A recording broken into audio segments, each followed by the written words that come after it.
Assalamualaikum warahmatullahi wabarakatuh. Perkenalkan, saya Fani Mutiara Putri, NIM 23114016. Saya di sini akan membuat tugas mingguan keterampilan membaca dengan dosen pengampu mata kuliah Ibu Winda Noprina MPD. Saya akan membaca novel Sang Pemimpi karya Andrea Hirata dari halaman 83 sampai halaman 90. Sekarang saya sudah masuk ke bab 7. Judul besarnya Afghanistan. Di televisi Balai Desa, kami menyimak ulasan Ibu Toiti Adi Tama tentang sepak terjang seorang patriot muda mujahidin yang baru saja menumbuhkan komandan Resimen Utara Tentara Merah Rusia. Pemuda mujahid itu, Oruzgan Mouraz Karzani, berasal dari klan Karzani dan putra pahlawan Zahid Jirga Karzani. Zahid adalah imam karismatik yang terpandang di bagian lain Afghanistan, atau disebut kota Balok. Keluarga itu turun-temurun memimpin gerilyawan Balok sejak Afghanistan melawan pendudukan Inggris dan sampai saat terbunuhnya komandan Rusia itu. Sudah hampir 10 tahun mereka menggempur invasi Rusia.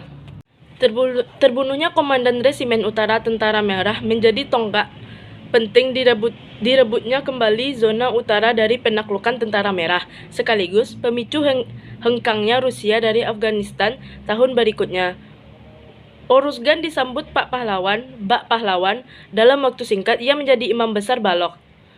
Ia mewarisi karisma ayahnya yang mampu merangkul sub-sub etnik Pashtuns, Taji, Hazara, Aima, dan Baloch yang sering konflik satu sama lain.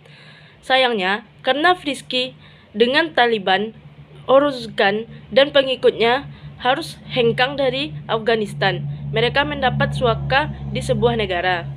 Ketika menonton berita itu, tak tersirat olehku dan Arai bahwa pertempuran di Taurahondi itu yang terjadi pada waktu yang sama ketika kami dikejar Pak Mustar sampai ke gudang PTS pada tanggal 15 Agustus 1988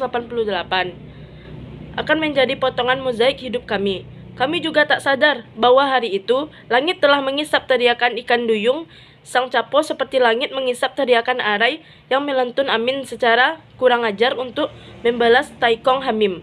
Diam-diam langit menyimpannya, pelan-pelan hanyut mengintai aku dan Arai, dan suatu hari nanti akan menumpahkannya ke sekujur tubuh kami sebagai kutukan. Oke, saya akan masuk ke bab 8, judulnya Baju Safari Ayahku. Ibuku jelas lebih pintar dari ayahku. Ibuku paling tidak bisa menuliskan namanya dengan huruf Latin. Ayahku hanya bisa menuliskan namanya dengan huruf Arab. Huruf Arab gundul. Dan tanda tangannya pun seperti huruf sot. Tahu kan? Sebelum to dan zo itu. Dan ayahku adalah pria yang sangat pendiam.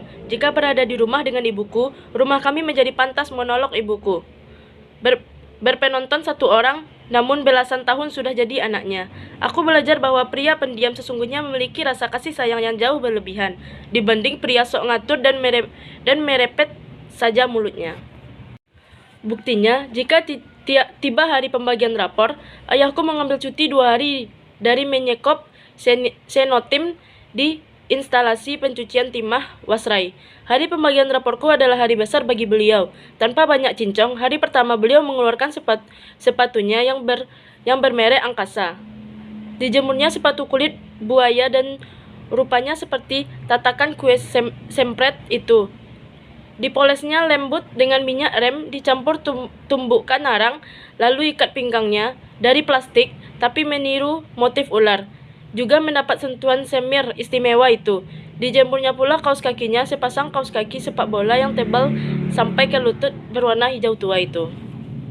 Saat pembagian rapor, ibuku pun tak kalah repot. Sehari semalam beliau merendam daun pandan dan bunga kenanga untuk dipercikkan di baju safari 4 saku ayahku itu ketika menyetrikanya. Persiapan ayahku mengambil rapor akan ditutup dengan berangkat ke kawasan Los Pasir Ikan untuk mencukur rambut dan kumis ubannya. Di sana, sambil memperhatikan amplop undangan dari Pak Mustar, wakil kepala sekolah kami itu, beliau sedikit bicara seperti berbisik pada kawan-kawan dekatnya, para pejabat trias politika Masjid Al-Hikmah. Besok akan mengambil rapor Arai dan Ikal. Senyum ayahku indah sekali karena baginya aku dan Arai adalah pahlawan keluarga kami. Oh, si kancil keriting itu, Pak Cik. Taikong Hamin selalu menatap ayahku lama-lama untuk mengharapkan lebih banyak kata meluncur dari mulut beliau. Siswa yang tak buruk prestasinya di SMA negeri bukan main, tapi bagi ayahku, 7 kata itu besok akan mengambil rapor Arai dan Ikal yang terdiri atas 34 karakter itu sudah cukup. Sekian yang dapat saya sampaikan. Apabila ada salah mohon dimaafkan. Saya akhiri dengan Assalamualaikum warahmatullahi wabarakatuh.